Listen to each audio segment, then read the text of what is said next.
कार्यक्रमाला उपस्थित राहू शकलो कारण सामंत काका गेल्या 5 ते 6 वर्षापासून माझ्या बरोबर आहेत. माझ्या कित्येक कार्यक्रमांनी त्यांनी उपस्थिती लावलेली आहे. 2004 मध्ये मला जो फिल्म सिटी अवॉर्ड मिळाला दूरदर्शनचा, तर त्याचं हे सगळं श्रेय सामंत काकांना जातं. त्यावेळी ते उपस्थित होते, त्यांचा सहवास मला लाभला.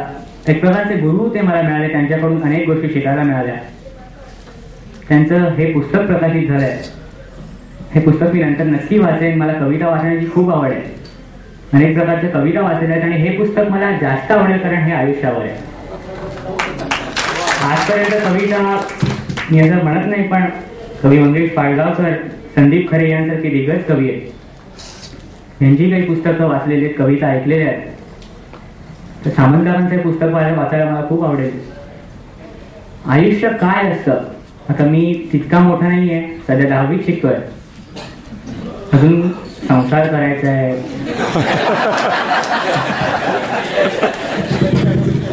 स्वतःची वाट लावून घ्यायची, पण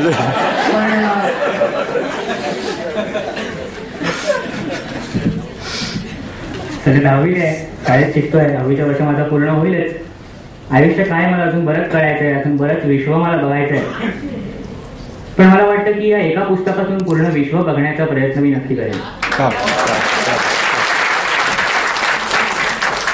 असं म्हणतात की चित्रकार हा किती मोठा असतो त्याच्या हातावर डिपेंड नसतं, चित्रकार किती मोठा असतो त्याच्या कल्पनेवर डिपेंड असतं. बरेच जण म्हणतात की तुझा हात खूप चांगला चालतो, तुझा हात खूप मस्त चालतो. मी म्हटलं माझा हात चालत नाही, माझं डोकं चालतं म्हणून माझा हात चालतो. जेव्हा आपण एखादी कविता लिहितो तेव्हा आपलं डोकं हँडल करत असतं आपल्या हाताला, त्याप्रमाणे आपला हात वळतो. चित्रकलेच्या बाबतीत नेमकं हेच होतं. मला काय काढायचंय हे माझा मेंदू ठरवतो आणि मग ते माझ्या हातातून उतरतं. तर मोहन सामंतकारांना मी पुन्हा एकदा शुभेच्छा देऊ इच्छितो. त्यांनी हे खूप छान पुस्तक प्रकाशित केलं असेल, मी नक्की नंतर घरी बसून वाचेन पुस्तक आणि त्यांना बरेच शुभेच्छा देऊ इच्छितो. धन्यवाद.